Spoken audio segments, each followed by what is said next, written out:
अस्सलाम वालेकुम स्टूडेंट्स, मेरा नाम शबीर अहमद है और मैं प्राइम आईसीएस वर्चुअल यूनिवर्सिटी के सब कैंपस से मैं आपको ऑनलाइन क्लासेस प्रोवाइड कर रहा हूँ। तो लास्ट में MTH 401 हमारा सब्जेक्ट है और लेक्चर नंबर हम 32 से हम स्टार्ट करेंगे आज। ठीक है, लेक्चर नंबर 32 जो हमने स्टार्ट करना है वो है फ्रॉबनियस मेथड, जो कि लास्ट लेक्चर में भी हमने उसको डिस्कस किया है। ठीक है, फ्रॉबनियस मेथड से हम क्या काम करते हैं कि जो हमारे पास आर की वैल्यूज़ फाइंड की जाती हैं, इसमें मैंने आपको लास्ट लेक्चर में आर की वैल्यूज़ फाइंड करना सिखाया था कि हम आर कैसे फाइंड करते हैं। ठीक है, और आर की जब वैल्यू फाइंड की जाती हैं तो वो तीन तरह की वो वैल्यूज़ होंगी।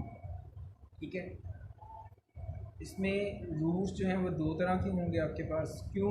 क्योंकि हम सेकंड ऑर्डर डिफरेंशियल इक्वेशन को लेकर चल रहे हैं।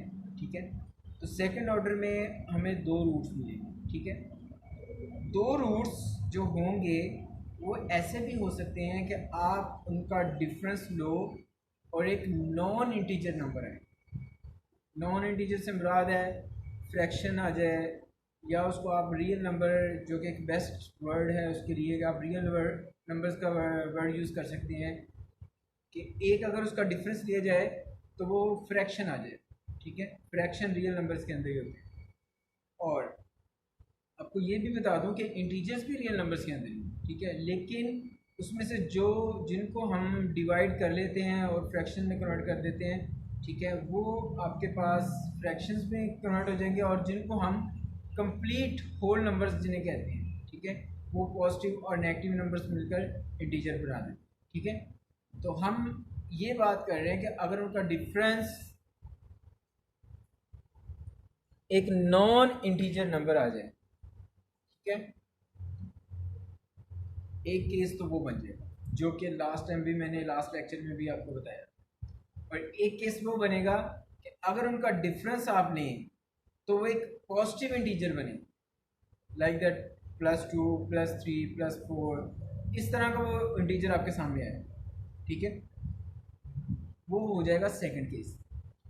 इसके बाद थर्ड केस कौन सा है कि अगर दोनों रूट्स इक्वल आ जाए, अगर दोनों वो रूट्स इक्वल आ जाएं तो फिर उसके लिए आपके पास थर्ड केस होगा। ठीक है, केस 1 हम डिस्कस कर चुके हैं लास्ट लेक्चर में। अब हम आपको थोड़ा सा रिव्यू कर दूं। केस 1 जो होता है हमारे पास, उसमें जब हम डिफरेंस लेते हैं तो वो एक नॉन इंटीजर नंबर आता है। उसके लिए आप सॉल्यूशंस कौन से लेंगे? y1 आप सॉल्यूशन ये लेंगे सीरीज की फॉर्म में, cn x⁻n+r1, और y2 वो भी आप सीरीज की फॉर्म में लेंगे bn x⁻n+r2 समेशन n = 0 से इन्फिनिटी। ठीक है, तो ये हमारे पास केस 1 के सॉल्यूशंस हैं जिनको हम लेके चलते हैं और सॉल्व करते हैं।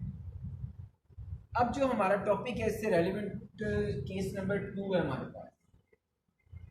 केस नंबर 2 क्या है कि अगर आपके जो रूट्स हैं वो डिफरिंग बाय ए पॉजिटिव इंटीजर, ठीक है, जब उनका डिफरेंस आप लें तो वो एक पॉजिटिव इंटीजर आ जाए, तो उसके लिए आप किस तरह के सॉल्यूशन लेके चलेंगे? उसके लिए आप फर्स्ट ऑफ ऑल जो y1 है वो तो सेम एज इट इज है केस 1 की तरह। ठीक है, y2 उसमें चेंजिंग आई है। क्या चेंजिंग आई है? cy1 log x plus n = 0 से इन्फिनिटी bn x⁻n+r। y2 में ये एडिशन हुआ है। ठीक है, और इसमें आपको बताता चलो cn और bn जब आप 0 अप्लाई करेंगे तो ये c0 और b0 हो जाएगा। ठीक है, और ये दोनों c0 और b0 is not equal to 0, यहाँ पे हम देख सकते हैं। ठीक है, और यहाँ की बात करें c की, तो c एक कांस्टेंट नंबर है जो कि मे बी 0, वो 0 भी हो सकता है। ठीक है, तो ये है हमारे पास सेकंड केस, जिसमें अगर उनका डिफरेंस लिया जाए रूट्स का तो आपके पास एक पॉजिटिव इंटीजर आता है। थर्ड केस, अगर दोनों रूट्स जो हैं इनिशियल रूट्स इक्वल हो जाएं, R1 इज इक्वल R2, तब हम किस तरह के सोल्यूशन लेंगे? तब भी हम उसी टाइप के सोल्यूशन लेंगे। y1 इज इक्वल टू, सिर्फ इसमें क्या हो जाएगा, R2 की जगह पे R1 हो जाएगा, ठीक है। और C आप इसमें लगाएं या ना लगाएं, वो इस थर्ड केस में वो मैटर नहीं करता, ठीक है।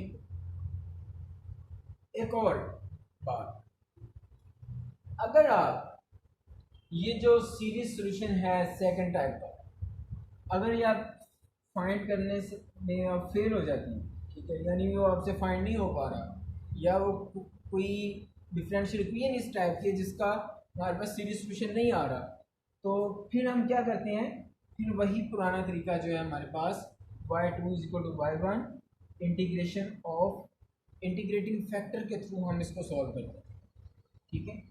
वो हमारा सोल्यूशन होगा y2 is equal to y1। तो ये हमारा वही पुराना तरीका है। अगर इनसे फाइंड नहीं होता फिर आप इस मेथड से फाइंड करें, ठीक है। तो होप कि आपको इसकी भी समझ आ गई।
तो जी इससे रेलिवेंट आपने एग्जांपल्स करनी है। अभी मुझे लग रहा है कि मैंने जो आपको एग्जांपल अभी करवानी है वो लास्ट लेक्चर में वो मैं करवा चुका हूँ, ठीक है। फिर भी आपको मैं थोड़ा सा व्यू दे दूँ कि आपने क्वेश्चन किस तरह करना है।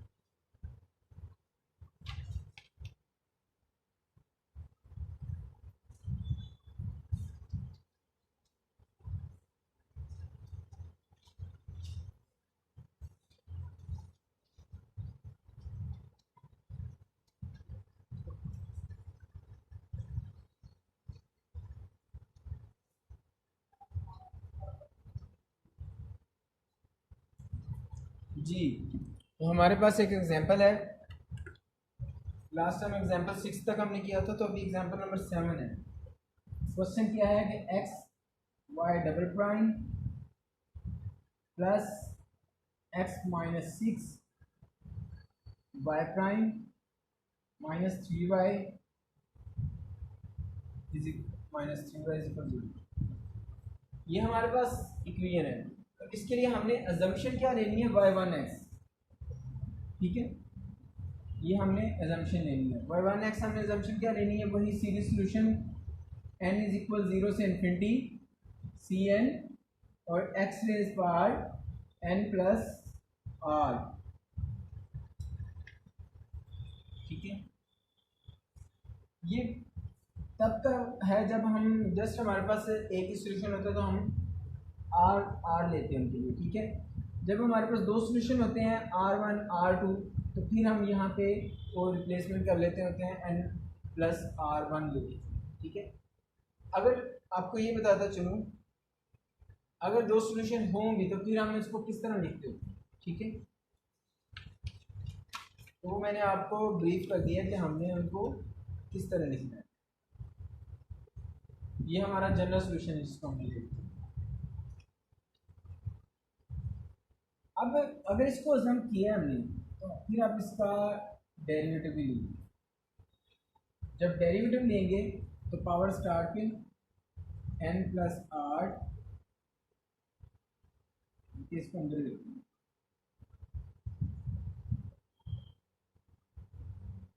n plus r c n x raise बार n plus r minus 1 y1 का सेकेंड डेरिवेटिव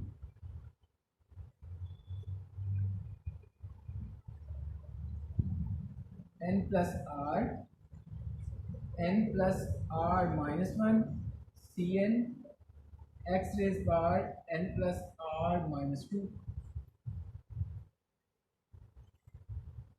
तो ये हमने उसके डेरिवेटिव ले लिए। अब इनको हमें पुट करना है इस डिफरेंशियल इक्वेशन में, ठीक है। तो जब पुट करेंगे तो ऑलरेडी x तो है यहाँ पे, तो इसमें भी x है, -2 और +1, तो पावर क्या हो जाएगी, -1 हो जाएगी। तो ये मैं इसको डायरेक्ट लिख रहा हूँ, n plus r minus 1 c n और x रेज बार n प्लस आर माइनस 1 के +1, ऑलरेडी हमारे पास x है।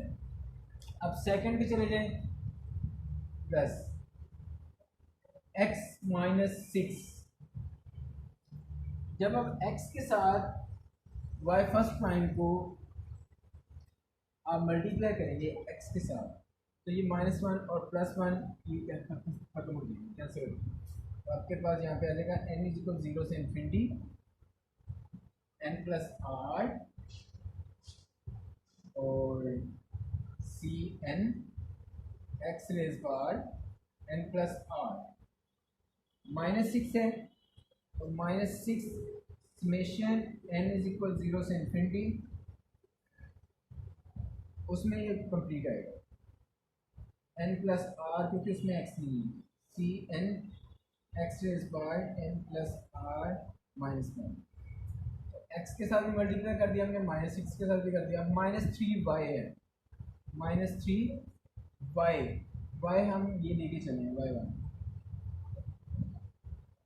n = 0 से इन्फिनिटी और सी एन एक्स रेज बार n प्लस आर। ये मैंने लास्ट टाइम भी आपको ये ब्रीफ किया था कि हमने इसको आगे से किस तरह सॉल्व करना है। आपने इनकी पावर्स देख लेनी है, पावर्स के हिसाब से इनको फिर आपने की वैल्यू आपने रिप्रोड्यूस करनी है यहाँ पे, और इसी तरह से फर्दर फिर आपने इसको सॉल्व करना है। यहाँ से फिर एक रेफरेंस फार्मूला आपके पास बन जाएगा। जब रेफरेंस फार्मूला बनेगा तो उसके through C0, C1, C2, C3, C4 सारी वैल्यूज़ आपके सामने आ जाएंगी। तो उनको आप इसमें जो फार्मूला हमारा ये जो जनरल सोल्यूशन इसमें पुट करेंगे तो आपके पास ये जनरल सोल्यूशन बन जाएगा y1, ठीक है। तो इसी तरह से आपने इसको सॉल्व करना।